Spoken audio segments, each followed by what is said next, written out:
नमस्कार व्यूअर्स, मैं हूं अनीश देवकर और आप देख रहे हैं देश का सबसे ज्यादा देखे जाने वाला कार्यक्रम, प्राइम टाइम कार्यक्रम आर पार। एलआईसी डूब रही है, स्टेट बैंक ऑफ इंडिया का पैसा डूब गया है, बैंक कंगाल हो रहे हैं, देश में बहुत बड़ा आर्थिक घोटाला हो गया है। पिछले कुछ दिनों में आपने हर बार बार बार ऐसे कई सारे बयान सुने होंगे। अदानी के मुद्दे पर संसद ठप है, सड़क पर कोहराम है, शेयर बाजार लुढ़क रहे हैं और यह भी सच है कि अदानी ग्रुप के कई शेयर्स में बड़ी गिरावट भी आई है।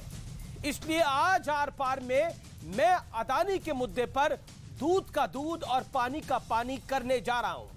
आज सिर्फ तथ्यों पर बात होगी, आंकड़ों पर चर्चा होगी, क्योंकि मुद्दा सिर्फ एक कंपनी का नहीं है। अदानी के बहाने रेगुलेटरी एजेंसीज पर सवाल उठाए जा रहे हैं, जो कि देश के लिए कतई ठीक नहीं है। भारत विश्व की 5वीं सबसे बड़ी अर्थव्यवस्था है।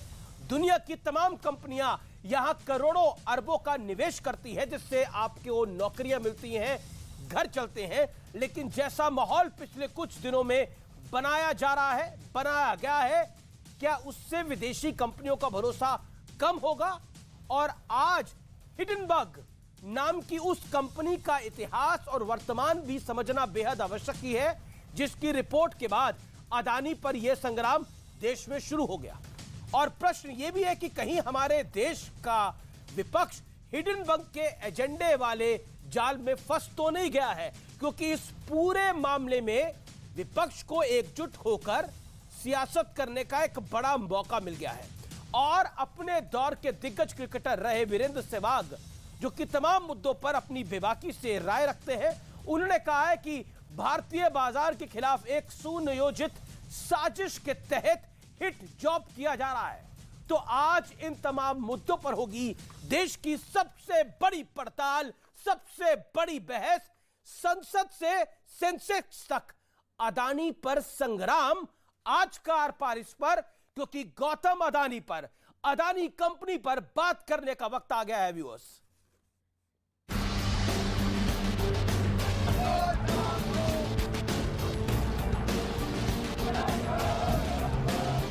सरकार नहीं चाहती और सरकार डरी हुई है। सरकार नहीं, मोदी जी पूरी कोशिश करेंगे कि पार्लियामेंट में अदानी जी का डिस्कशन ना हो जाए। संसद में संग्राम। सरकार ने बोला कि सरकार उत्तर के लिए तैयार है। सड़क पर बवाल। शहर शहर विपक्ष का प्रदर्शन। और सरकार अब तक चुप क्यों बैठी? इतना बड़ा घोटाला होने के बाद भी मध्यम वर्ग और निम्न वर्ग वो सब चिंतित है और सरकार पर्दा डालने की कोशिश कर रही है। ये बताने की कोशिश करें ऑल इज वेल, पर ऑल इज नॉट वेल। लाखों करोड़ लोगों के अर्थव्यवस्था बिगड़ी है और 17 राजनीतिक दलों ने मिलकर आज ये फिर तय किया है कि हमें केवल रूल 267 के अंतर्गत ही चर्चा करना है। जब तक जेपीसी के जरिए जांच नहीं होगी ये चीज आ नहीं सकती, इसलिए हम लोग जेपीसी की मांग कर रहे हैं। अदानी के मुद्दे पर संसद ठप है। इस मुद्दे पर एकजुट हुआ विपक्ष कह रहा है कि एलआईसी का पैसा डूब गया, स्टेट बैंक का पैसा डूब गया। तो सबसे पहले इसी दावे की पड़ताल कर लेते हैं। एलआईसी ने खुद कहा है कि 30 सितंबर 2022 तक उसके पास 41.66 लाख करोड़ रुपए का एसेट अंडर मैनेजमेंट यानी AUM था। इसका सिर्फ 0.976% यानी 1% से भी कम हिस्सा अदानी ग्रुप के शेयरों में निवेश किया गया है। स्टेट बैंक ऑफ इंडिया ने अदानी ग्रुप की कंपनियों को 21,000 करोड़ रुपए का लोन दिया है। स्टेट बैंक के नियमों के तहत जितना कर्ज देने की अनुमति है, ये रकम उसकी आधी है। यानी विपक्ष का दावा तो हवा हवाई लग रहा है।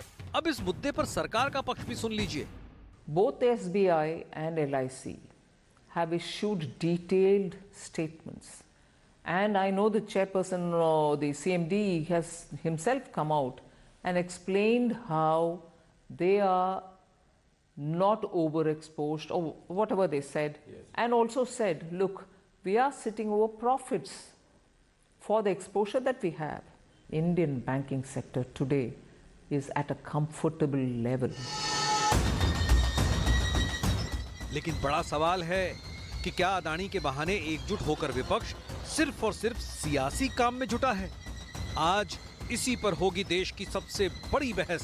संसद से सेंसेक्स तक अदानी पर संग्राम। और अब वक्त है विश्लेषण का, आर पार के सुप्रसिद्ध विश्लेषण का। अदानी पर सच और झूठ का विश्लेषण। दावा क्या किया जा रहा है और तथ्य क्या है? दावा है भारतीय जीवन बीमा निगम यानी life insurance corporation of India LIC डूब रही है। लेकिन तथ्य क्या है? अदानी में LIC का एक्सपोजर मात्र 36,000 करोड़ रुपए का है। यह रकम LIC के एसेट अंडर मैनेजमेंट यानी AUM का मात्र 0.97% हिस्सा है। और मैं आपको बता दूं ये भी प्रॉफिट में है। बढ़ता हूं मैं आगे। SBI खस्ता हाल हुआ है, यानी स्टेट बैंक ऑफ इंडिया का हाल बहुत खस्ता है। एक र्यूमर फैलाने की कोशिश है, दावा किया जा रहा है। अदानी में SBI का एक्सपोजर 27,000 करोड़ का है। यह रकम SBI के लोन बुक का मात्र 0.88% है। उसके बाद LIC को भारी नुकसान हो रहा है। घाटे पर LIC ने अदानी का कोई शेयर अभी तक बेचा ही नहीं है। ये सबसे बड़ा महत्वपूर्ण है। और अब मैं आपको कुछ आंखें खोलने वाले तथ्य बता देता हूं, वो क्या क्या है। सिर्फ अदानी नहीं, कुल 36 कंपनियों में लगा है LIC का पैसा। अदानी के अलावा कई दूसरी कंपनियों के शेयर भी लुढ़के हैं। इन कंपनियों में 6 महीनों के दौरान 58% घटी है निवेश की रकम। यह सबसे बड़ा पॉइंट है।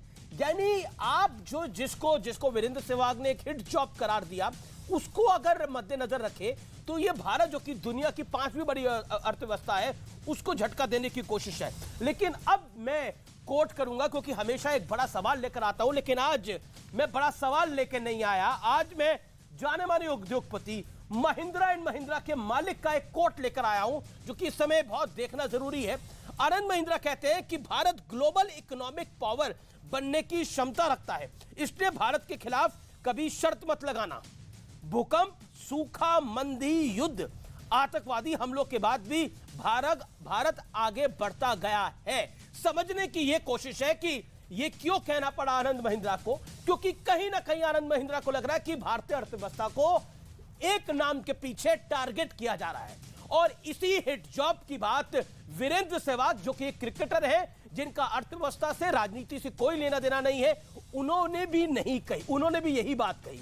और मेरे साथ कौन कौन जुड़ रहा है इस मुद्दे पर बात करने के लिए? शाइना एनसी है, प्रवक्ता है भारतीय जनता पार्टी की, वो है मेरे साथ सुरेंद्र राजपूत है, उनका अभिनंदन है, कांग्रेस पार्टी के नेता है, प्रवक्ता है। मेरे साथ इस चर्चा में जाने माने सुप्रीम कोर्ट के वकील अमिताभ सिन्हा है, सुब्राष्ट्र है, जानी मानी लेखिका डॉक्टर अजय आलोक है, राजनीतिक विश्लेषक अनुराग भदौरिया है, प्रवक्ता समाजवादी पार्टी के, और प्रियंका कक्कड़ जी हैं आम आदमी पार्टी की। मैं सबसे पहले शुरुआत करता हूं इस पूरी चर्चा की सुरेंद्र राजपूत आपसे। सुरेंद्र राजपूत, एक बयान में लगातार सुन रहा हूं कि SBI डूब रहा है, LIC डूब रहा है, देश की अर्थव्यवस्था डूब रही है। लेकिन अगर हम आंकड़ों पे नजर डालें तो LIC का जो एक्सपोजर है वो मात्र 0.97% है।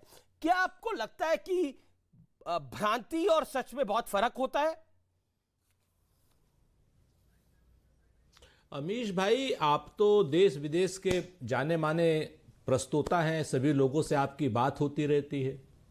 आप क्या चाहते हैं कि पहले डूब जाए उसके बाद जांच हो?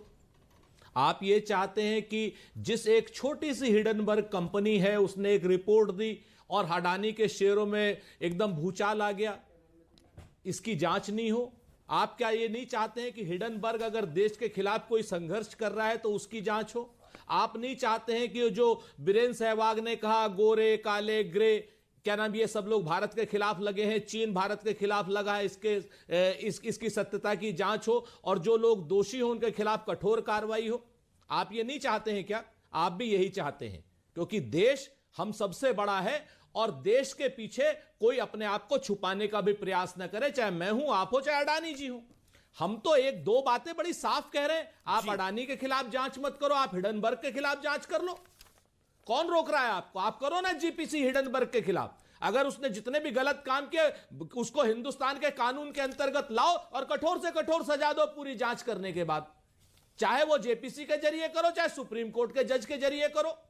लेकिन जो चाहे वो एलआईसी का पैसा हो, चाहे आपका पैसा हो, चाहे एसबीआई का पैसा हो, खाली एलआईसी और एसबीआई का मैंने आपके लाखों लोगों का पैसा लगा है। मैं सिर्फ आपसे एक सवाल पूछ रहा हूं, एलआईसी का कोई नुकसान हुआ है अदानी के शेयर्स में? तो आप उसकी जानकारी जरूर दीजिए अगर आपके पास उसकी जानकारी है, क्योंकि अगर कोई कंपनी हिट जॉब कर रही है, और क्योंकि मेरे पास मैंने आज जरूर थोड़ी रिसर्च करी और रिसर्च निकाल के ये पता करा कि हिंडनबर्ग नाम की चिड़िया का नाम क्या है, तो जरूर मैं उस विषय पर भी आऊंगा कि ये क्या टारगेट जॉब करती है, क्या टारगेट जॉब नहीं करती है, उस विषय पर भी आऊंगा। क्योंकि अगले 30 मिनट का आप इंतजार करिए, उसके बाद मैं एक और बड़ी कहानी खोलने जा रहा हूं आज।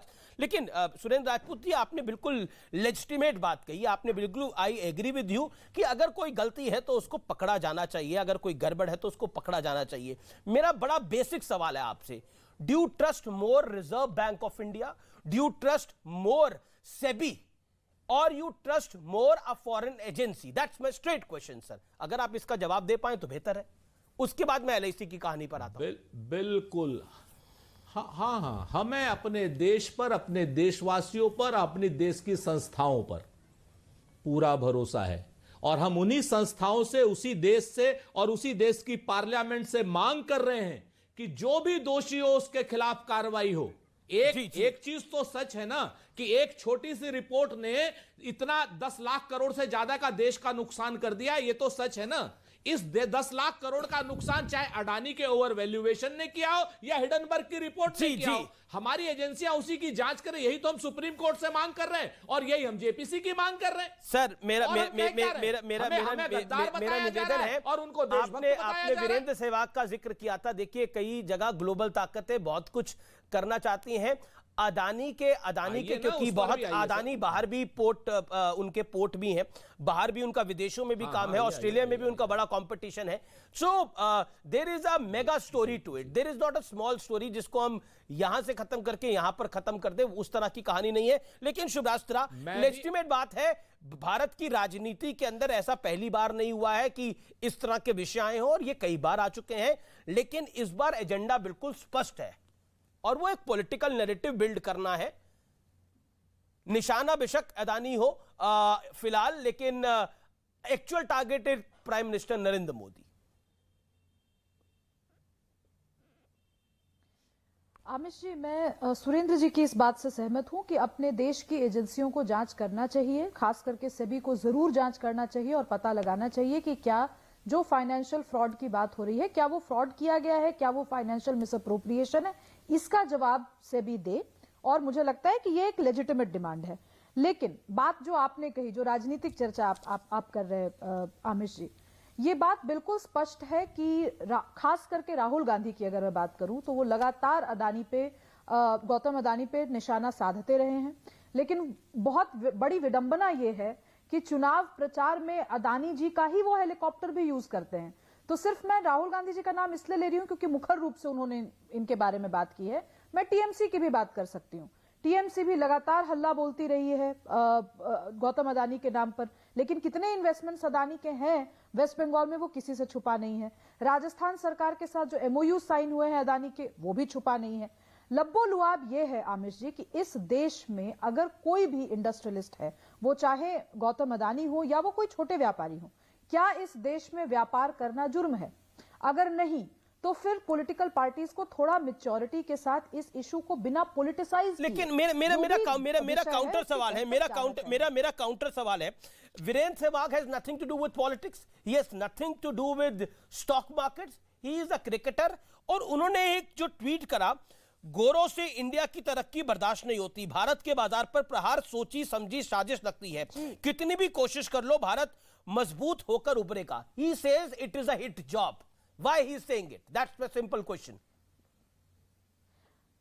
जी आमिश जी, मेरा भी बहुत ज्यादा सरोकार फाइनेंस की दुनिया से नहीं है, लेकिन जो भी थोड़े बहुत इन्वेस्टमेंट्स हम करते हैं उसके आधार पे मैं कह सकती हूँ, जो भी थोड़ी बहुत अपनी पढ़ाई है, एक गृहिणी होने के नाते, गृहिणी के रूप में अर्थशास्त्री होने के नाते मैं इतना जरूर कह सकती हूँ कि जब से गौतम अदानी जी ने ऑस्ट्रेलिया में कोल माइंस लिए, जब से श्रीलंका वाला जो मामला हुआ जिसमें कि पूरे पोर्ट्स लगभग चाइना के पास थे, एक पोर्ट कोलंबो का जिसमें इतनी सियासत हुई, तब के बाद से ही इनके खिलाफ, गौतम अदानी के खिलाफ एक इंटरनेशनल माहौल बनाने की कोशिश की जा रही है। अच्छा, इंटरनेशनल मुद्दे ऐसे होते हैं, अंतर्राष्ट्रीय मुद्दे बहुत ही पेचीदा होते हैं, वो हम 5 मिनट की बहस में या 2 मिनट की बहस में सॉल्व नहीं कर सकते। Exactly, that's the लेकिन point. हमें ये थोड़ा सा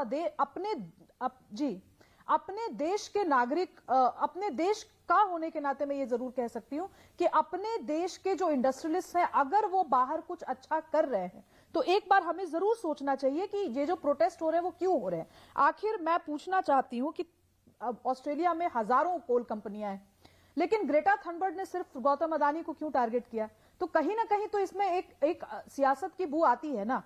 उसके बाद मैं आपसे पूछती हूं, जितनी भी बड़ी बड़ी डर्टी ऑयल कंपनीज हैं, शेल कंपनीज हैं, उस पर तो निशाना नहीं साधा गया अंतरराष्ट्रीय स्तर पर। आज ग्रेटा थनबर्ग इतनी बड़ी एनवायरमेंटलिस्ट बनकर उभरी, लेकिन उन्होंने कभी इस पे बात नहीं की। दूसरी बात मैं आपको बताती हूं, अदानी ग्रीन्स को लेकर के अगर हम चर्चा करें तो वो दुनिया की सबसे बड़ी ग्रीन टेक कंपनी है, 30 गीगावाट का प्रोडक्शन है अदानी ग्रीन्स का।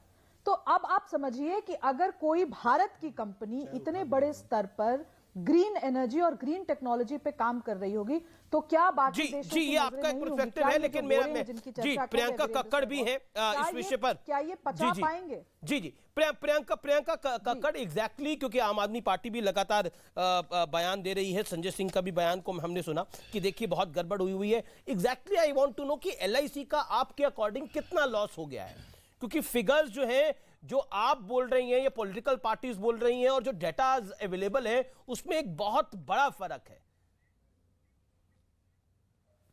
अमीश जी, सभी को नमस्ते। जी नमस्ते। अमीश जी, सबसे पहले तो मैं इससे शुरू करूंगी कि हिडनबर्ग की रिपोर्ट, एक छोटी सी कंपनी की रिपोर्ट, इतना ज्यादा स्टॉक प्राइस नीचे ले आती है। एक फैमिली ओन्ड बिजनेस है अदानी ग्रुप, ये भारत की कंपनी आप कह सकते हैं, बट फैमिली ओन्ड ग्रुप है जिसमें 73% अदानी की फैमिली का ही लगा हुआ है। रिटेल इन्वेस्टर्स बहुत कम है अमीश जी, और जो छोटे निवेशक है, रिटेल इन्वेस्टर्स का पार्ट बनते हैं, वो LIC के थ्रू आए हैं। तो आपको ध्यान होगा कि 1957 में भी जो वित्त मंत्री थे उन्होंने रेजिग्नेशन दिया था, क्योंकि 1,26,00,000 का LIC ने निवेश किया था एक कंपनी में, और ये पता चला था कि गवर्नमेंट प्रेशर के थ्रू LIC ने उस कंपनी में निवेश किया था। तो सबसे पहले तो जांच इस बात की होनी चाहिए कि निवेशकों का पैसा किसके कहने पर इस कंपनी में लगा, जो एक कैपिटल इंटेंसिव कंपनी है अमीश जी। ये इनके पास एसेट्स है जो इनके अपने एसेट्स है, कैपिटल इंटेंसिव कंपनी, प्रॉफिट्स बाद में होंगे, इतनी जल्दी प्रॉफिट्स हो नहीं सकते। जो इनका 1 मिनट में इतना ज्यादा फॉल हो गया है शेयर्स का, एक रिपोर्ट की वजह से इन्होंने FPO कैंसिल कर दिया। जब फोर्ब्स ने कहा कि इनसाइडर ट्रेडिंग है, उसके बाद FPO कैंसिल हो गया। नहीं, ये मिसलीडिंग होगा। FPO क्यों कैंसिल? FPO कैंसिल नहीं हुआ, FPO को कॉल्ड ऑफ किया गया, कैंसिल नहीं किया गया। First of all FPO fully subscribe था। लेट मी मैडम आपने अपने वक्तव्य को कैंसिल किया क्योंकि मैडम एक दिन पहले फोर्ब्स ने मैडम आप गलत पर्सपेक्टिव से बोल बता रहे हैं अमीश जी। सुनिए, नहीं मैं आपको सुन रहा हूं, लेकिन आप बहुत ज्यादा गलत बोल रही हैं, इसलिए मुझे आपको रोकना पड़ेगा madam. FPO fully subscribe, FPO fully subscribe था, उसको कॉल ऑफ किया गया। ये एक मैच्योर स्टॉक मार्केट कॉल थी। It has nothing to do with Hindenburg right away, लेकिन ये मैच्योर स्टॉक मार्केट कॉल थी। आप गलत बता रहे हैं Amish ji, you are misinforming. Let me tell you, Elara Capital and Monarch Networth Capital, ये दोनों के ऊपर इनसाइडर ट्रेडिंग का ब्लेम लगा था, जो FIIs का पार्ट है जिसमें अदानी एंटरप्राइजेस में। इसलिए ये इसी का नाम फोर्ब्स ने लिया, इसी का नाम हिंडनबर्ग ने लिया। इसके बाद ये FPO कैंसिल किया गया अमीश जी। हमारी इतनी सी मांग है, देखिए हम किसी को टारगेट नहीं कर रहे, बड़ी सिंपल सी मांग है। एक JPC हो जैसे 1957 में हुआ था, एक JPC हो और साथ में 1957 वाली JPC आप चाहते हैं। Okay doctor Ajay Lok wants to respond to this. Amitabh Sinha भी इस पे कुछ कहना चाहते हैं, डॉक्टर अजय लोक भी कहना चाहते हैं। डॉक्टर अजय लोक, 1957 वाली डिमांड है वैसे ही पूरी होनी चाहिए। आनंद महिंद्रा, वीरेंद्र सहवाग, इन लोगों को जो लग रहा है वो गलत है, नेता सब जानते हैं। देखिए अमित जी, मैं पिछले 5 दिन से कह रहा हूं, ये सब अडानी वडानी कुछ नहीं है। ये अडानी बहाना है, बजट निशाना है, चर्चा नहीं होने देनी है, पार्लियामेंट नहीं चलने देना है, देश ऐसे ही चलेगा। 24 का चुनाव है। आप ये सोचिए कि क्या क्या एक्सप्लेनेशन दिए गए, कितनी सस्ती राजनीति हो रही है इस देश में। एक्सप्लेनेशन सुनिए। लोग बैंक के आगे लाइन लगा के खड़े हो जाएंगे, आत्महत्या करने लगेंगे, केओस हो जाएगा। माननीय राम गोपाल वर्मा जी, समाजवादी पार्टी। देश की अर्थव्यवस्था खस्ता हो गई, मतलब हमारे भारत की अर्थव्यवस्था, आपके व्यूअर सोचें जरा कि हमारे भारत की अर्थव्यवस्था एक अडानी ग्रुप के 35% शेयर गिरने से खस्ता हो जाएगी। नैरेटिव देखिए। अरे मैं कह रहा हूं अडानी ग्रुप बर्बाद हो जाए, कंगाल हो जाए, तब भी क्या भारत की अर्थव्यवस्था कंगाल हो जाएगी, खस्ता हो जाएगी? ये कौन कह रहा है? एक ऐसी पार्टी जो 60 साल राज कर चुकी है। तो नैरेटिव क्या है? अडानी तो सिर्फ एक बहाना है। मेन निशाना मोदी निशाना है। पार्लियामेंट नहीं चलने देना है, बजट की चर्चा नहीं होनी चाहिए, क्योंकि जनता सुनेगी, जनता देखेगी, बजट पे बात होगी। बजट पे कुछ बोलने को है नहीं, तो सबसे खराब बजट है। आप ये देखिए, लोग यहां पे सर्जिकल स्ट्राइक हुई, एयर स्ट्राइक हुई, सीधे दिग्विजय सिंह जो अभी आपके यहाँ टीवी पे बयान दे रहे थे अडानी के बारे में, सीधे उन्होंने कहा कि सबूत दो। अभी हाल में भी कश्मीर में कहा सबूत दो। हिंडनबर्ग की रिपोर्ट आई, क्यों नहीं बोला कि हिंडनबर्ग सबूत दे कि कहां से लाए ये आंकड़े? ये तो हिंडनबर्ग के सारे आंकड़े एजम्पशन में है, हिंडनबर्ग से सबूत नहीं मांगा। आम आदमी पार्टी, संजय सिंह मेरे साथ बैठे हुए थे एक चैनल में, उन्होंने कहा कि सबसे बड़े, आज तक का सबसे बड़ा कॉर्पोरेट फ्रॉड है, इतिहास का सबसे बड़ा कॉर्पोरेट फ्रॉड है, और अडानी जो है खजांची हैं भाजपा के, तुरंत जांच होनी चाहिए, जेल देना चाहिए, उनका पासपोर्ट कैंसिल कर दीजिए, सब कुछ कर दीजिए। तमाम बातें उन्होंने कही। ठीक है, मैंने एक लाइन पूछा, आप ईडी पे भरोसा करते हैं या हिंडनबर्ग पे? तो लोगों ने कहा हम ईडी पे करते हैं। तो जब आप ईडी पे भरोसा करते हैं, तो आम आदमी पार्टी पे तो ईडी ने भी चार्जशीट फाइल कर दी कि दिल्ली शराब घोटाले में 70 लाख रुपया उन्होंने पंजाब चुनाव में लगाया, तो आम आदमी पार्टी को बैन कर दो आरोप लगते ही। तो इसका जवाब नहीं था। तो ये अडानी एक इशू क्रिएटेड है। अडानी को आप मत रखिए, इसके सियासी मायने हैं।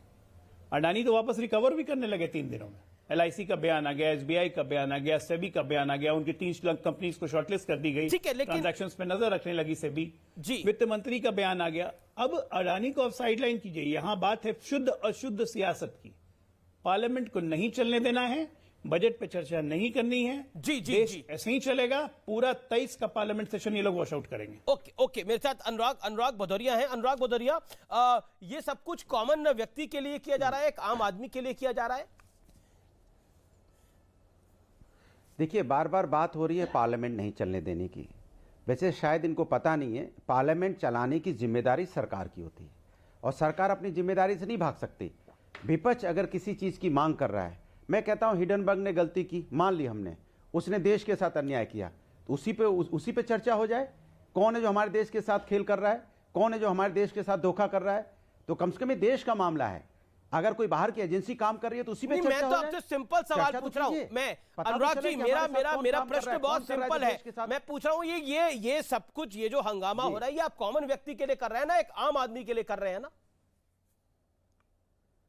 जी, आम आदमी की तो बात हो रही है। बिल्कुल आम आदमी की बात हो रही है। अच्छा, ये बताइए, क्योंकि अडानी के स्टॉक्स काफी ज्यादा गिर गए, तो इससे आपको लग रहा है कि आम आदमी को बहुत नुकसान हो रहा है। कितने परसेंटेज लोग हैं भारतवासियों के, भारत के 140 करोड़ लोगों में से कितने लोग स्टॉक मार्केट में इन्वेस्ट करते हैं? अगर आपके पास जानकारी हो तो बताएंगे आप। देखिए, कितने लोग इन्वेस्ट सवाल स्टॉक मार्केट में कौन इन्वेस्ट करता है, कितने परसेंटेज इन्वेस्ट करते हैं? मैं तो फैक्ट्स की बात कर रहा हूं। इन्वेस्ट करता है, नहीं, कितने परसेंटेज इन्वेस्ट करते हैं? आम आदमी की बात कर रहे हैं, फिर मैं आम आदमी की बात कर रहा हूं। 3%, सिर्फ 3% है जो भारत के स्टॉक मार्केट में इन्वेस्ट करता है। और ये लड़ाई लड़ी किसके लिए जा रही है, मैं आपको बताता हूं। ये लड़ाई लड़ी जा रही है इंट्राडे ट्रेडर्स के लिए, जो सुबह बेचते हैं, शाम खरीदते हैं, सुबह खरीदते हैं, शाम बेचते हैं, प्रॉफिट कमाते हैं। तो कुल मिलाकर हम मिसलीड ना करें दोनों चीजों को मिलाकर। फर्स्ट ऑफ ऑल, मैं ब्रेक के बाद बताऊंगा हिट जॉब क्या होती है, मैं ब्रेक के बाद बताऊंगा कि खेल क्या खेला जा रहा है, क्योंकि जनता का विश्वास सबसे ऊपर है आर पार में। ब्रेक के बाद देश का नंबर 1 कार्यक्रम आर पार।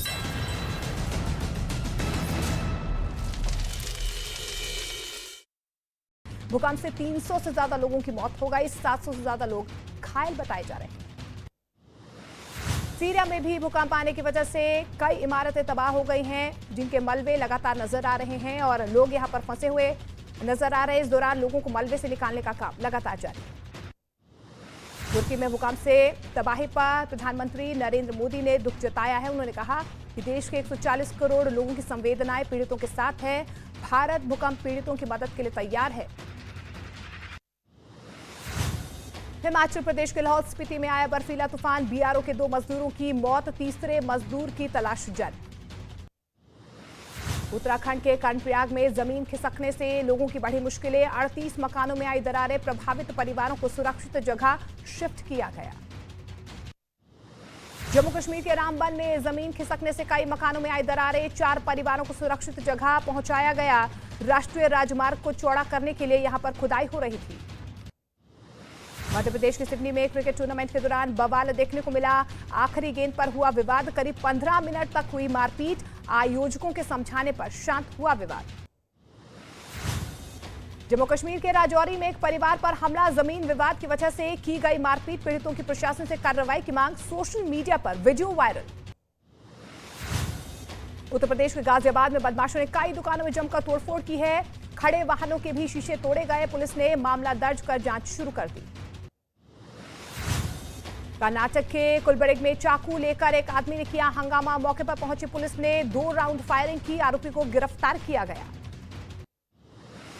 राजस्थान के भीलवाड़ा में दर्दनाक सड़क हादसा हुआ, डंपर ने गाड़ी को मारी टक्कर, मौके पर 3 लोगों की मौत, 2 बुरी तरह से जख्मी। आक्रोशित लोगों ने सड़क को जैम कर वाहनों में आग लगाई। बिहार के लखीसराय में सड़क हादसे में महिला की मौत पर हंगामा, पुलिस और लोगों के बीच झड़प, विरोध में गुस्साए परिजनों ने सड़क को जैम कर आगजनी की। लखनऊ में सड़क हादसे में 2 लोगों की मौत, गाड़ी ने मारी मोटरसाइकिल सवार लोगों को टक्कर, पुलिस कर रही है जांच। उत्तर प्रदेश के शाहजहांपुर में बिजली के ट्रांसफार्मर में आग लगने से मचा हड़कंप, दमकल की कई गाड़ियों ने आग पर काबू पा लिया। घटना में कोई हताहत नहीं। कोलकाता में टायर के शोरूम में लगी भीषण आग, लाखों रुपए का सामान जलकर राख, फायर ब्रिगेड ने मुश्किल से पाया आग पर काबू। उत्तर प्रदेश के गाजियाबाद में फर्नीचर के गोदाम में लगी भीषण आग, लाखों रुपए का सामान जलकर राख हुआ, मुश्किल से पाया गया आग पर काबू। उत्तर प्रदेश के गाजियाबाद में कई दुकानों में तोड़फोड़ की गई, बदमाशों ने लूटपाट की, दुकानों के सामने खड़ी गाड़ियों को नुकसान पहुंचाया गया। उत्तर प्रदेश के मथुरा में ट्रक और वैन की भीषण टक्कर हुई है, एक की मौत, कई लोग बुरी तरह से जख्मी। बिहार के मुजफ्फरपुर में दिन दहाड़े लड़की का अपहरण, लड़की को जबरन कार में बिठाते दिखे बदमाश, सीसीटीवी कैमरे में रिकॉर्ड हुई घटना। उत्तर प्रदेश के मऊ में सरकारी जमीन पर अवैध निर्माण पर चला बुलडोजर, कई बाउंड्री वॉल और मकान हुए जमींदोज, आदेश के बाद से चल रहा था यहां पर अवैध निर्माण। असम के सोनितपुर में एक गाड़ी से भारी मात्रा में ड्रग्स जब्त किए गए, एक महिला समेत 3 लोगों को गिरफ्तार किया गया है। कई सामानों में छिपाकर लाया जा रहा था नशीला पदार्थ। आज सुबह तुर्की भूकंप के तेज झटकों से हिल गया। रिक्टर स्केल पर भूकंप की तीव्रता 7.8 मापी गई है, जिससे भूकंप से दक्षिण पूर्वी तुर्की में भारी नुकसान हुआ। तुर्की में भूकंप आने की वजह से इमारतें जमींदोज हो गई। भूकंप आने की वजह से 200 से ज्यादा लोगों की मौत की खबर सामने आ रही है, जबकि 700 से ज्यादा लोगों के जख्मी होने की खबर है। तुर्की में भूकंप आने की वजह से कई इमारतें जमींदोज हो गई, कई इमारतें भूकंप की वजह से खंडर में तब्दील हो गई हैं। मलबे में कई लोगों के दबे होने की खबर है। तुर्की में आए भूकंप से कई शहर तबाह हो गए, कई लोगों के मलबे में दबे होने की खबर, आशंका जताई जा रही है, जिसके बाद अलग अलग शहरों में रेस्क्यू ऑपरेशन चलाया जा रहा है। तुर्की में कई जगह भूकंप के वक्त की तस्वीरें सामने आई है। दुकान के अंदर लगे सीसीटीवी कैमरे में रिकॉर्ड हुई हैं, जिसमें दुकान में रखा सारा सामान जमीन पर गिरा नजर आ रहा है। तुर्की में भूकंप के बाद तबाही का मंजर, ताश के पत्तों की तरह ढही इमारतें, इमारतों के मलबे में कई लोगों के फंसे होने की खबर, जिनको मलबे में लोग ढूंढते नजर आए। तुर्की में भूकंप आने के बाद गैस पाइपलाइन में बड़ा धमाका हुआ है, आग की ऊंची ऊंची लपटें नजर आ रही हैं, जिससे लोगों में दहशत का माहौल नजर आ रहा है। पूरे इलाके में अफरा तफरी मच गई। तुर्की में भूकंप की तीव्रता का अंदाजा इस वीडियो से लगाया जा सकता है, जिसमें एक्वेरियम में रखे पानी में जोरदार उफान देखने को मिला, जो फिर तेज होता चला गया। तुर्की के साथ साथ सीरिया में भी जबरदस्त भूकंप के झटके महसूस किए गए हैं। सीरिया में भी तबाही देखने को मिली है। भूकंप से 300 से ज्यादा लोगों की मौत हो गई, 700 से ज्यादा लोग घायल बताए जा रहे हैं। सीरिया में भी भूकंप आने की वजह से कई इमारतें तबाह हो गई हैं, जिनके मलबे लगातार नजर आ रहे हैं और लोग यहां पर फंसे हुए नजर आ रहे हैं। इस दौरान लोगों को मलबे से निकालने का काम लगातार जारी है। तुर्की में भूकंप से तबाही पर प्रधानमंत्री नरेंद्र मोदी ने दुख जताया है। उन्होंने कहा कि देश के 140 करोड़ लोगों की संवेदनाएं पीड़ितों के साथ है। भारत भूकंप पीड़ितों की मदद के लिए तैयार है। हिमाचल प्रदेश के लाहौल स्पीति में आया बर्फीला तूफान, बीआरओ के 2 मजदूरों की मौत, तीसरे मजदूर की तलाश जारी। उत्तराखंड के कर्णप्रयाग में जमीन खिसकने से लोगों की बढ़ी मुश्किलें, 38 मकानों में आई दरारें, प्रभावित परिवारों को सुरक्षित जगह शिफ्ट किया गया। जम्मू कश्मीर के रामबन में जमीन खिसकने से कई मकानों में आई दरारें, 4 परिवारों को सुरक्षित जगह पहुंचाया गया। राष्ट्रीय राजमार्ग को चौड़ा करने के लिए यहां पर खुदाई हो रही थी। मध्य प्रदेश के सिडनी में क्रिकेट टूर्नामेंट के दौरान बवाल देखने को मिला। आखिरी गेंद पर हुआ विवाद, करीब 15 मिनट तक हुई मारपीट। आयोजकों के समझाने पर शांत हुआ विवाद।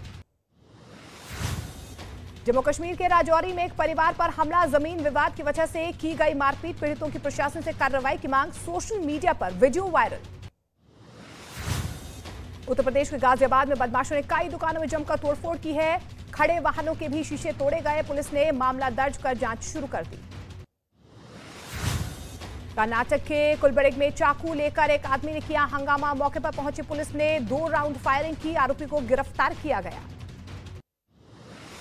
राजस्थान के भीलवाड़ा में दर्दनाक सड़क हादसा हुआ, डंपर ने गाड़ी को मारी टक्कर, मौके पर 3 लोगों की मौत, 2 बुरी तरह से जख्मी। आक्रोशित लोगों ने सड़क को जैम कर वाहनों में आग लगाई।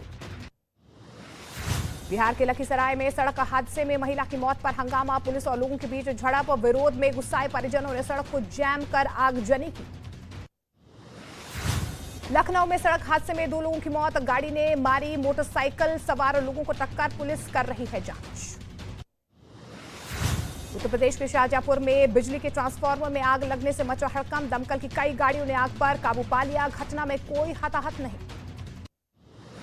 कोलकाता में टायर के शोरूम में लगी भीषण आग, लाखों रुपए का सामान जलकर राख, फायर ब्रिगेड ने मुश्किल से पाया आग पर काबू। उत्तर प्रदेश के गाजियाबाद में फर्नीचर के गोदाम में लगी भीषण आग, लाखों रुपए का सामान जलकर राख हुआ, मुश्किल से पाया गया आग पर काबू। उत्तर प्रदेश के गाजियाबाद में कई दुकानों में तोड़फोड़ की गई, बदमाशों ने लूटपाट की, दुकानों के सामने खड़ी गाड़ियों को नुकसान पहुंचाया गया। उत्तर प्रदेश के मथुरा में ट्रक और वैन की भीषण टक्कर हुई है, एक की मौत, कई लोग बुरी तरह से जख्मी। बिहार के मुजफ्फरपुर में दिन दहाड़े लड़की का अपहरण, लड़की को जबरन कार में बिठाते दिखे बदमाश, सीसीटीवी कैमरे में रिकॉर्ड हुई घटना। उत्तर प्रदेश के मऊ में सरकारी जमीन पर अवैध निर्माण पर चला बुलडोजर, कई बाउंड्री वॉल और मकान हुए जमींदोज, आदेश के बाद से चल रहा था यहां पर अवैध निर्माण। असम के सोनितपुर में एक गाड़ी से भारी मात्रा में ड्रग्स जब्त किए गए, एक महिला समेत 3 लोगों को गिरफ्तार किया गया है। कई सामानों में छिपाकर लाया जा रहा था नशीला पदार्थ। मैंने नहीं देखा इस तरह का चीट, इस तरह का क्रिमिनल माइंड पूरे जेल स्टाफ को ब्राइब कर देगा। मैं सोच भी नहीं सकता था गवर्नमेंट फंक्शनरी को इम्पर्सनेट करता था, आवाजें बदलता था। टारगेट भी बहुत पावरफुल धनवान लोगों को करता है, ये एक ही चीज से रुक सकता है। व्यूअर्स, आप देख रहे हैं आर पार, देश का सबसे लोकप्रिय कार्यक्रम। अब मैं आपको एक बड़ी रिपोर्ट दिखाता हूं, टारगेट किलिंग के कैसे एक्सपर्ट है हिंडनबर्ग। इसका परिचय मैं आपको देता हूं। इस अमेरिकी कंपनी के 2 विंग है। पहला विंग रिसर्च करता है और दूसरा विंग शॉर्ट सेलिंग करता है, यानी जिस पे रिसर्च देता है उसके स्टॉक्स को बेच देता है। आरोप है कि शॉर्ट सेलिंग विंग पहले एक्शन में आता है, निशाने पर आई कंपनी में पोजीशन लेने की स्ट्रैटेजी अपनाता है, यानी उसके स्टॉक्स को सेल करता है, बेचता है बाजार के अंदर और बेचने के बाद मुनाफा कमाता है। आरोप है कि शॉर्ट सेलिंग के बाद रिसर्च विंग का एक्शन शुरू होता है। रिसर्च में धोखाधड़ी और घपलों पर आरोप लगाए जाते हैं। आरोपों के बाद धड़ाधड़ बिकवाली शुरू करता है यही ग्रुप। इसी वक्त शॉर्ट सेलिंग विंग जो है वो मोटी कमाई भी करता है, यानी हिडनबर्ग जो कर रहा है, ये जो हिट जॉब करता है, इसके लिए वो शॉर्ट सेलिंग करता है और पैसे कमाता है भरपूर ढंग से। लेकिन अब यहां पर कहानी सिर्फ यहां नहीं खत्म होती। इससे पहले भी 2 बैंक्स को ये टारगेट कर चुके हैं। वहां पर भी बहुत सारे आरोप हिडनबर्ग पे लगे थे। लेकिन मेरे साथ बात करने के लिए कई मेहमान हैं। अनुराग भदौरिया को स्क्रीन पर लेके आइए। अनुराग भदौरिया, मेरा सीधा सवाल आपसे है, इस समय बड़ा सवाल है आपसे जो मैं पूछ रहा था। इस देश के सिर्फ 3% लोग स्टॉक मार्केट में इन्वेस्ट करते हैं। अगर आपको बात करनी है तो बजट पे बात करिए। बजट के अंदर क्या अच्छा हुआ, क्या बुरा हुआ, लेकिन कहानी दूसरी खोल के रख रहे हैं। और ऊपर से आपके नेता र्यूमर फैला रहे हैं कि बैंक डूब जाएंगे, बैंकों के बाहर लाइन लग जाएगी। क्या क्राइसिस चाहते हैं आप देश के अंदर? जिम्मेदारी से बात करनी चाहिए पॉलिटिकल पार्टी को। कहना चाहता हूं नहीं, सुन तो लीजिए, ये तो आम जनता से ही संबंधित बातें हो रही है ना।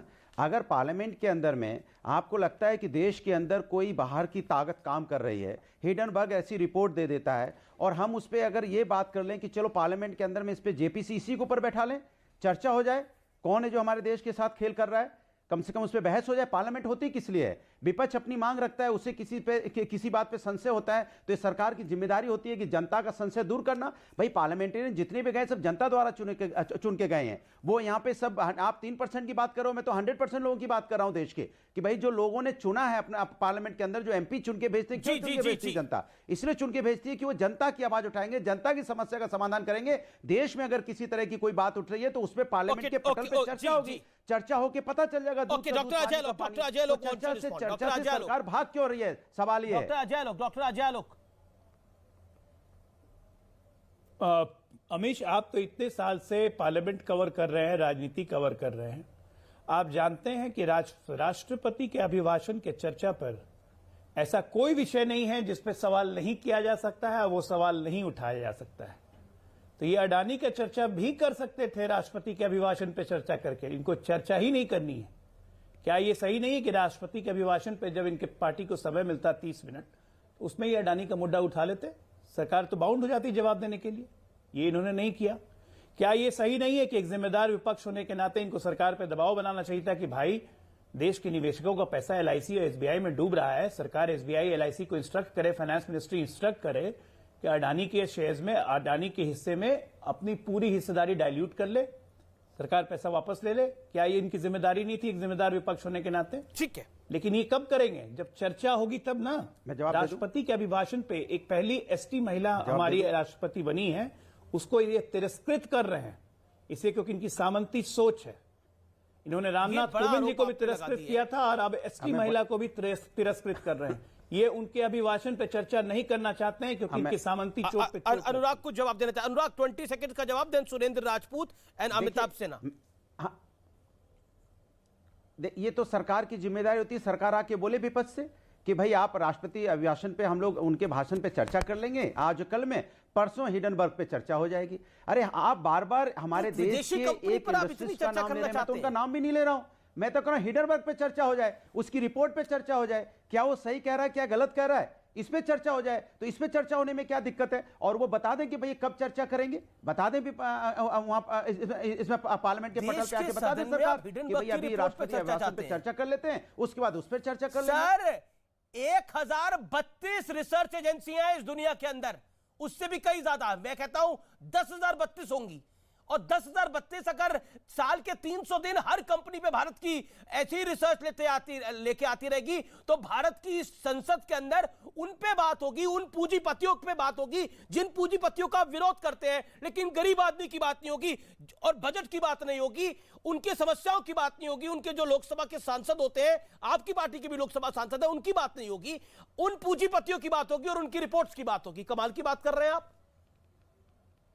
आप एक हिडनबर्ग जैसी 10,000 एजेंसियां इस दुनिया के अंदर जो रिसर्च देती हैं डिफरेंट कंपनीज के ऊपर, उनके ऊपर आप देश के सदन के अंदर चर्चा चाहते हैं।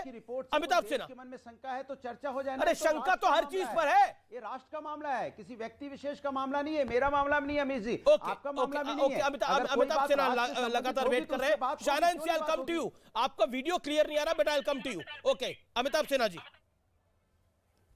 देश के सदन में चर्चा होनी चाहिए। धन्यवाद अमीर जी। धन्यवाद अमीर जी, अंततः आपको शायद समय मिला इसके लिए। मैं एक बात बहुत स्पष्ट करना चाहता हूं। आपने अपने जब विषय प्रवेश के दौरान सबसे पहली बात कही थी, क्या हिंडनबर्ग के इस माध्यम के इस जाल में क्या विपक्ष फंस गया है? मैं इसके विपरीत कुछ कहना चाहता हूं आपको सबसे पहली बात तो क्या है कि ये जो विपक्ष है आज, वो हिंडनबर्ग उसमें एक तरीके से एक सिर्फ मोहरा है। ये जो एक टूल किट का मॉडल चला हुआ है देश के विरोध, भारत के विरोध में, जिसमें ये पॉर्न स्टार मियां खलीफा से लेके ग्रेटा से लेके दिशा रवि, मतलब दर्जनों, और उसके बाद अब ये हिंडनबर्ग, ये सारे उसी के एक कड़ी हैं। और ये आर्थिक आतंकवाद फैलाने की कोशिश की एक प्लानिंग हुई। उस प्लानिंग के तहत ये जो अडानी जी के पूरे ग्रुप पे हमला हुआ है, अडानी पे नहीं हुआ है, भारतीय अर्थव्यवस्था पर हमला हुआ है, क्योंकि सबको पता है कि पर ये एक मेरा काउंटर सवाल है, अगर अडानी ग्रुप पर सवाल है तो भारतीय अर्थव्यवस्था पर सवाल कैसे? एक मिनट अमीश जी ना मैं बहुत धैर्य से कुछ बात कहना चाह रहा हूं, धैर्य से, संवेदनशील विषय, प्लीज मुझे एक मिनट इंटरप्टेड दीजिए। देखिए मैं टाइमिंग कह रहा हूं, टाइमिंग देखिए, नवंबर महीने में कोलंबो में अडानी ने एक पोर्ट एक्वायर किया। नवंबर महीने के बाद में, जिसके वजह से चीन का सारा माहौल वहां पर जो है बौखला गया।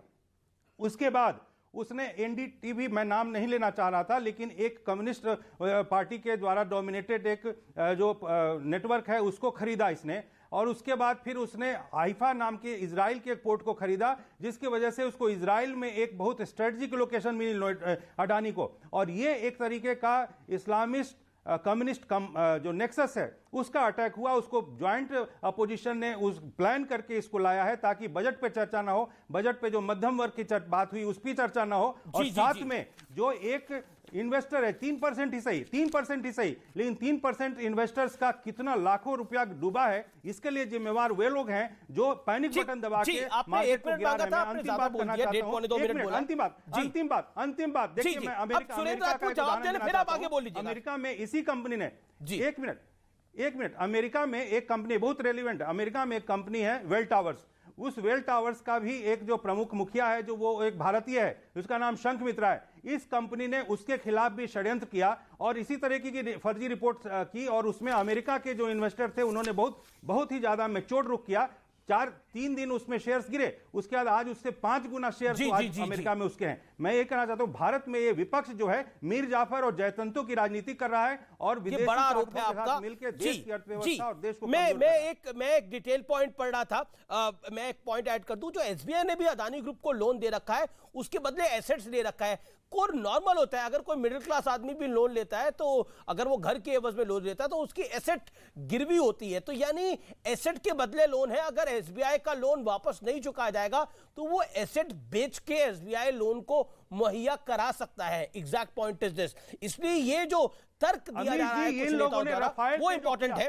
वो उसके अंदर उसकी तथ्यात्मक वैल्यू बहुत कमजोर हो जाती है। एक second sir, let me gate Surendra Rajput, he is waiting from long, and Shaina NC also waiting from long. Okay, Surendra Rajput, जो बात अमिताभ सिन्हा कह रहे हैं उनकी बात का जवाब, और स्टेट बैंक ऑफ इंडिया ने जो लोन दे रखा है उसके बदले एसेट ले रखा है।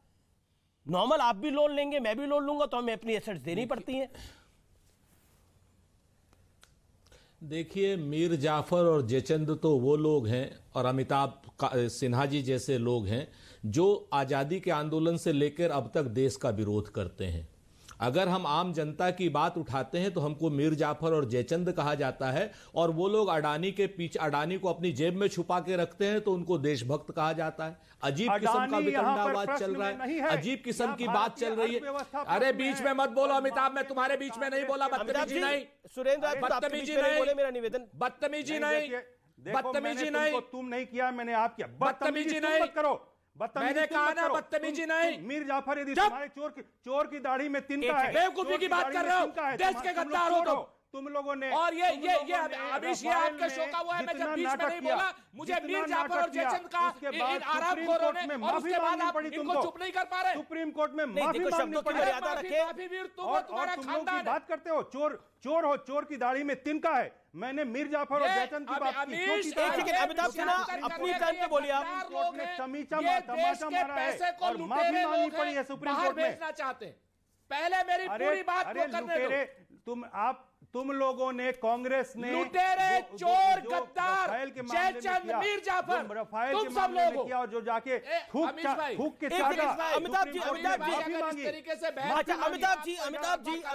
अमिताभ जी देखिए, मेरे आप दोनों मेहमान हैं, दोनों सभ्य भाषा का इस्तेमाल करें। जिन शब्दों का इस्तेमाल हुआ मुझे बिल्कुल अच्छा नहीं लग रहा, लेकिन एक एक करके बात करें। अमिताभ जी, मैं आपको भरपूर आपको मौका दूंगा। अमिताभ जी, मेरा निवेदन स्वीकार करें, मुझे ऑडियो डाउन करना पड़ेगा माफी के साथ। ओके, सुरेंद्र राजपूत, आप अपनी बात को 50 सेकंड में कंप्लीट कर लीजिए। फिर अमिताभ जी, आपको कटाक्ष करना है, बात रखनी है, आप सब रखिएगा। ये मैं आपको ही मौका दूंगा उसके बाद। सुरेंद्र राजपूत, 50 सेकंड आपके, बोलिए। मीर जाफर और जयचंद के लोग जितने हैं वो सब अडानी को अपनी जेब में रखने की कोशिश कर रहे हैं। और जहां पर जब आप देश को अडानी से छोटा करते हैं, जब आप तिरंगे के पीछे छुपते हैं, तब यह बात आती है। जब यह बात आप कुछ नहीं कह पाते, तब इस्लामी आतंकवाद के पीछे छुपते हैं। जब आपके पास और कुछ नहीं होता, क्या यह सच नहीं है कि देश का 10 लाख करोड़ रुपया डूबा है पिछले 7 दिनों में, 8 दिनों में? क्या हम ये इस बात के लिए सुरेंद्र जी, स्टॉक मार्केट, क्योंकि मैं बिजनेस जर्नलिस्ट, क्योंकि मैंने बिजनेस को बहुत भली भांति कवर किया है, इसलिए मैं आपको निवेदन कर रहा हूं। मैंने स्टॉक मार्केट को कवर किया है। बाजार गिरते बढ़ते रहते हैं, बाजार गिरते बढ़ते रहते हैं। मैं आपको बताता हूं बाजार कब गिरे। आप नोट करके रखिए, 1992 में हर्षद मेहता वाला केस हुआ, स्टॉक मार्केट्स गिरे। केतन पारेख वाला केस हुआ, स्टॉक मार्केट गिरे। कुछ ना कुछ बाजार के अंदर बड़ी गतिविधि आती है। If you remember, Pranab Mukherjee P notes लेकर आए थे, 4 दिन तक, बजट के बाद 4 दिन तक बाजार गिरता गया था। ऐसा लग रहा था कि इतना फ्री फॉल है, इतना लाल निशान है कि शायद बाजार आने वाले 8 महीने तक नहीं हिला था। ये बाजार गिरते हैं, नेटवर्थ ऐसे ही बढ़ती है और ऐसे ही कम होती है।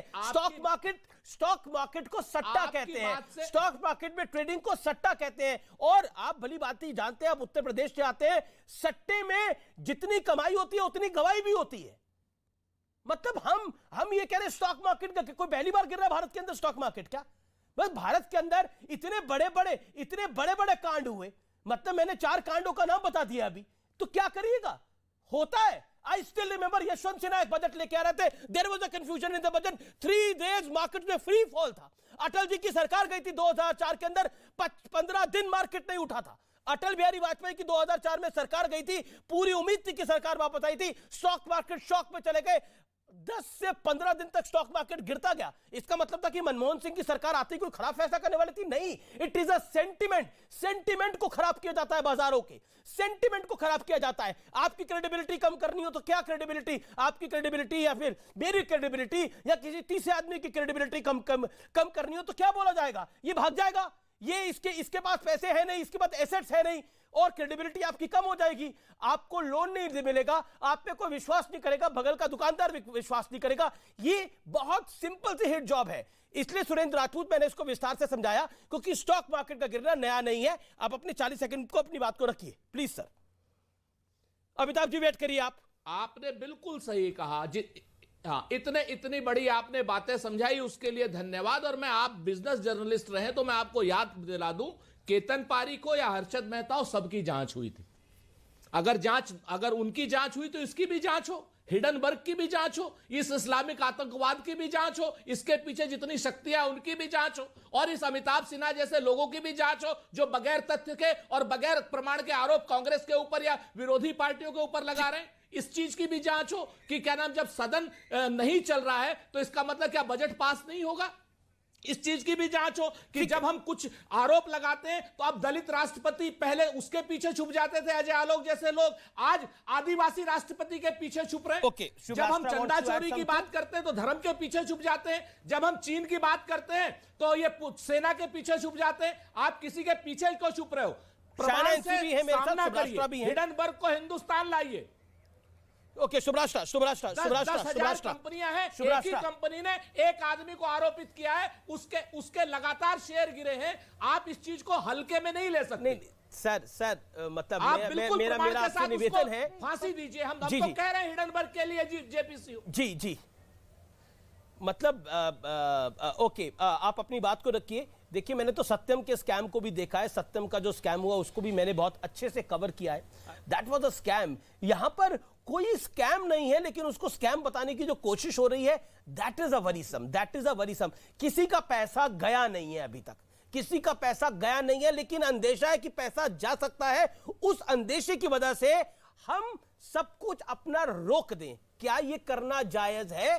आपको हार्ट अटैक हो सकता है, आप आज से भागना छोड़ दें। कोई सिम्टम्स नहीं है, it is as simple as that. कोई सिम्टम्स नहीं है, आपका ब्लड प्रेशर हाई नहीं है, आपको प्रॉब्लम नहीं है, लेकिन एक फलाने डॉक्टर ने बोला है कि मुझे आपका चेहरा देख के लगता है कि आपकी आंखों से आपको हार्ट अटैक हो सकता है। उसके बाद आप काम करना छोड़ दें। मैं ये बाकी आई रेस्ट माय केस और मैं जनता पे छोड़ता हूं। ओके शुभराष्ट्रा, एक बड़ी सिंपल सी बात है, क्योंकि बार बार कहा जाता है कि नरेंद्र मोदी ने अदानी को बहुत बढ़ा दिया, नरेंद्र मोदी ने अदानी के साथ ये कर दिया। मैं आज बताना चाहता हूं कि 1985 में राजीव गांधी की सरकार ने पीवीसी को खुले लाइसेंस की श्रेणी में रखा। गुजरात राज्य निर्यात निगम के साथ सौदा कर अदानी समूह को ने मुनाफा कमाया। कांग्रेस की सरकार आई, फिर 1991 में नरसिम्हा राव सरकार ने जो पोर्ट्स था उनका उदारीकरण किया और 1995 में अदानी को मुंद्रा पोर्ट विकसित करने का समझौता किया। यूपीए सरकार ने मुंद्रा में अदानी समूह को 6 SEZ को मंजूरी दी।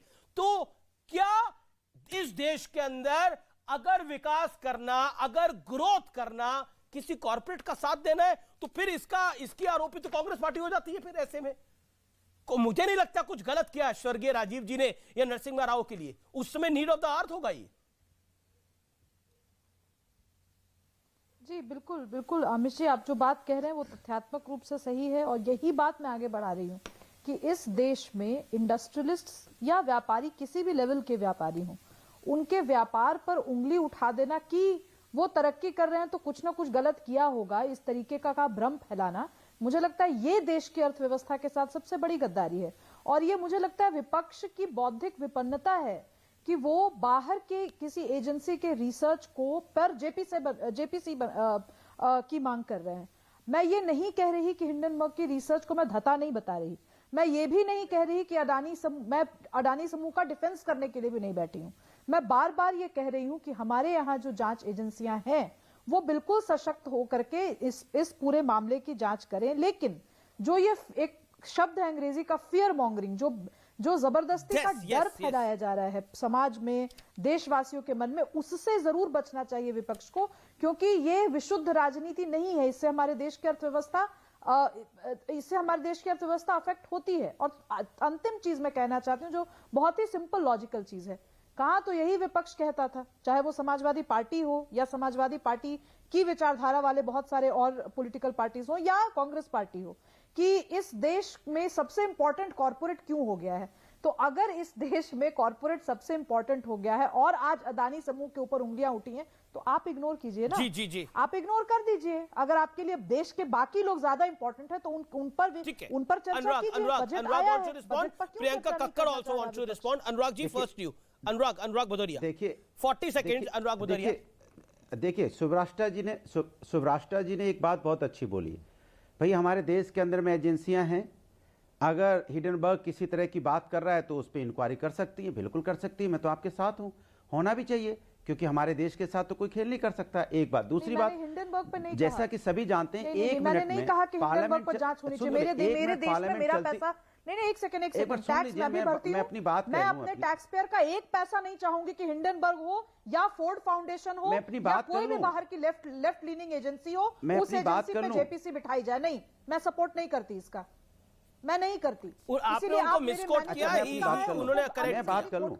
अरे मैं अपनी बात कर लूं। अनुराग आपने मिसकोट किया। आप अपनी बात करिए ना, लेकिन आप मेरा नाम घसीट कर अपनी बात मत बोलिए। आप अपनी बात नहीं, चलिए जो भी आपने कहा, लेकिन हमारे देश के, अच्छा चलिए मैं आगे बढ़ाता हूं। अरे मैं बात को आगे बढ़ाता हूं, रुक जाइए ना। क्योंकि देखिए हमारे देश में एजेंसीज हैं, हमें उन पे भरोसा है। अगर इस तरह की बात आती है तो हमारे देश की एजेंसी उस पर इंक्वायरी कर ले, कोई दिक्कत नहीं। एक बात। दूसरी बात, तो सेबी ने नोट तो जारी किया अनुराग जी, सरकार की एक अनुराग जी, सेबी ने प्रेस नोट जारी किया, उस प्रेस नोट पे भरोसा क्यों नहीं है फिर? अरे जब मेरी बात पूरी नहीं होगी अमीश जी तो मैं कैसे, अब मेरी बात पूरी होने नहीं देंगे तो कैसे बोल पाऊंगा? मैंने कहा पार्लियामेंट चलाने की जिम्मेदारी सरकार की होती है। 1 मिनट में 2,50,000 रुपए खर्च होते। की नोट पर आप अरे मुझे बोल तो लूं, मैं अपनी बात में किसी के बीच में नहीं बोला। अरे भाई आप- किसी के आप- बीच में आप नहीं बोला। 3 दिन हमें पहले की मेरे बात सामने कर रहे टीवी हैं। नहीं है। आप 3-4 दिन पहले की बात कर रहे हैं। अरे मेरे बोलने तो दो मुझे। नहीं पर आप अरे अपनी अमीर जी, मैं नहीं बोलूं, बताओ। नहीं, हमें- बोलिए आप, लेकिन सेबी आपने बोला सेबी अरे करेगी, तो बोलने सेबी ने तो दीजिए, प्रेस मुझे नोट बात तो जारी करने करके दीजिए बताया। भाई। ये सेबी क्या ने तो बात प्रेस हुई है? नोट जारी जबरदस्ती करके मैं- बताया। राष्ट्र जी आपके बीच में नहीं बोला था। नहीं आप किसी के बीच में मैंने नहीं आपके बोले, बीच में नहीं बोला था, मुझे लेकिन बोलने आप दीजिए। 5 दिन 4 दिन अच्छा, पुरानी बोलने बात तो कर दो। रहे हैं, इसलिए करेक्शन जरूरी है। और अरे आपने बोला मैं अच्छा अपनी ये बात सब पूरी कुछ करूंगा, आपके समझ में आ जाएगी। दिक्कत है कि अनुराग भाई कौवा कान ले गया, एक कौवा संवाद कान ले कर गया, लेते हैं, वो जरूरी हाल है। आप कर रहे हो। एक संवाद कर अरे, लेते हैं अनुराग भाई, बहुत अमीर जी। जरूरी है। एक बात बताइए, ये सब कुछ आप देश के लोगों के लिए तो कर रहे हैं, ये जो इतना हंगामा रामगोपाल यादव कर रहे हैं, ये समाजवादी पार्टी सदन में कर रही है, ये देश के लोगों के लिए कर रहे हैं, गरीब के लिए कर रहे हैं, युवाओं के लिए कर रहे हैं। हाँ तो वही तो, बिल्कुल, क्योंकि पार्लियामेंट 1 मिनट में पार्लियामेंट का खर्चा कितना आता है? 2.5 लाख।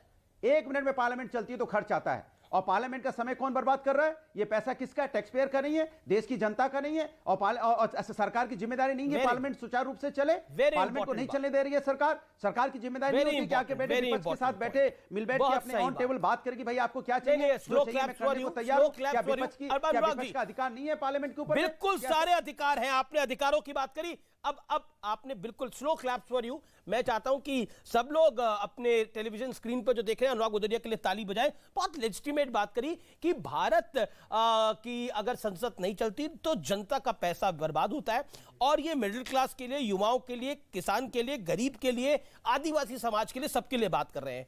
अभी बजट आया अनुराग जी, कितने पन्नों का बजट आया ये वाला? कितने पेजेस का बजट था ये?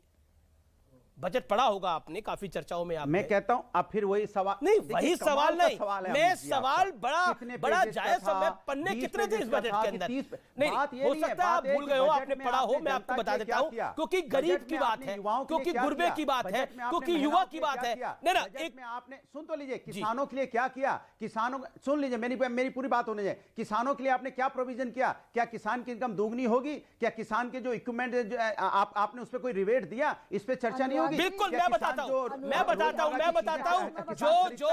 जो आपको पता नहीं है या पता होकर भी उसको नजरअंदाज करें। एक सेकंड ऑडियो डाउन करिए। इस देश के अंदर बजट आता है, 34 पन्नों का बजट होता है, बजट भाषण होता है, और 7704 उसमें शब्द होते हैं। मिडिल क्लास के लिए 7 लाख की आय पर इनकम टैक्स नहीं देने का प्रावधान होता है। युवाओं के लिए 47 लाख युवाओं के लिए राष्ट्रीय प्रशिक्षण प्रोत्साहन के तहत 3 लाख तक भत्ता और अंतर्राष्ट्रीय स्तर की ट्रेनिंग की बात की जाती है, जिसके जरिए 30 स्किल सेंटर, इंटरनेशनल सेंटर खोलेंगे। किसान के लिए किसान क्रेडिट कार्ड लोन देने की राशि 20 लाख करोड़ रुपए की गई है। कृषि स्टार्टअप को बढ़ाने की बात है।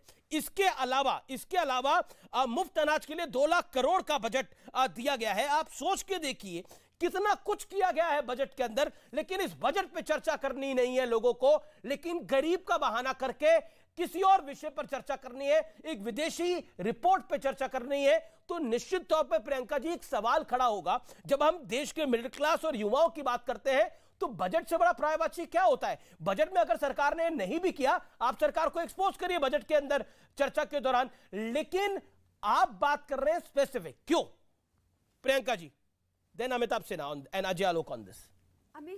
अमिश जी देखिए, आपका सब्जेक्ट आज बजट नहीं है, बट क्योंकि आपने उठाया, मतलब उसमें भी चर्चा करने वाले बहुत विषय हैं कि हेल्थ का बजट काट दिया, कि एजुकेशन का बजट काट दिया, कि तालिबान को 200 करोड़ दे दिया, जिस तालिबान ने कहा कि महिलाओं की शिक्षा बंद कर दी जाए, और जिस तालिबान ने कहा कि महिलाएं पुरुष डॉक्टर के पास नहीं जा सकती, पर क्योंकि महिलाएं पढ़ नहीं सकती तो कोई महिला डॉक्टर नहीं बनेगी। तो बजट आज का सब्जेक्ट नहीं है, इसलिए उस पर नहीं कर सकते बात। अभी बात हो रही है निवेशकों के पैसे की। LIC का पैसा लगा है इसमें। आपने कहा स्टॉक मार्केट सट्टा बाजार होती है, तो आपने निवेशकों का पैसा लगाया सट्टा मार्केट में। आपने जो पैसा कितना लगाया, कितना लगाया अदानी ने?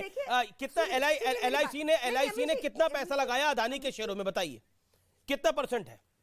अमिश जी 4% एक्सपोजर है LIC का। अब आप मेरी बात सुनिए आराम से अमिश जी।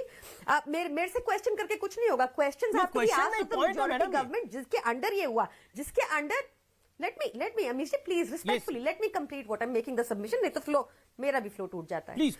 तो अमिश जी अभी बहुत एक सिंपल सी चीज है कि LIC के लोगों, LIC में लोग इन्वेस्ट करते हैं। LIC ने सट्टे बाजार में 4% निवेश किया, किसके कहने पे किया? अभी आप देखिए बड़ी बड़ी जो क्रेडिट रेट, नहीं LIC ने कोई लॉस बुक किया है इस पूरे गिरावट के दौरान? LIC ने कोई लॉस बुक किया है? नहीं, कम विद द फैक्ट्स ना। आप कह रही है LIC का इतना एक्सपोजर है, मैं पूछ रहा हूँ LIC ने कोई लॉस बुक किया है? बाजार बढ़ता है, बाजार गिरता है, लॉस बुक हुआ है LIC का? आप बोलिए हाँ या ना। That is the point. ये नोशनल लॉस है ना, क्या लॉस बुक हुआ है LIC का? एक कॉन्सेप्ट होता है, नहीं, there is no concept. Either there is a loss, either there is a profit. There is no concept of notional loss in stock markets. नहीं, क्या कोई लॉस बुक करा है LIC ने? जवाब है नहीं। LIC की स्टेटमेंट है उस विषय के ऊपर, जिसका जिक्र वित्त मंत्री ने हमारे इंटरव्यू में भी किया। बहुत स्पेसिफिक बात है। आई एम रियली सॉरी, मैं बाकी मेहमानों के पास नहीं जा पा रहा, लेकिन अंत में क्योंकि बात भारत की है, भारत देश की है, तो मैं उद्योगपति आनंद महिंद्रा को दोबारा कोट करूंगा। भारत ग्लोबल इकोनॉमिक पावर बनने की क्षमता रखता है। चाहे कितनी भी कठिनाइयां आए, भारत आगे बढ़ता जाएगा, कोई कितनी भी हिट जॉब करे। लेकिन हम सुपरहिट हैं, सुपरहिट थे और सुपरहिट रहेंगे। नमस्कार। न्यूज़ 18 इंडिया की web series FIR number 208 streaming now.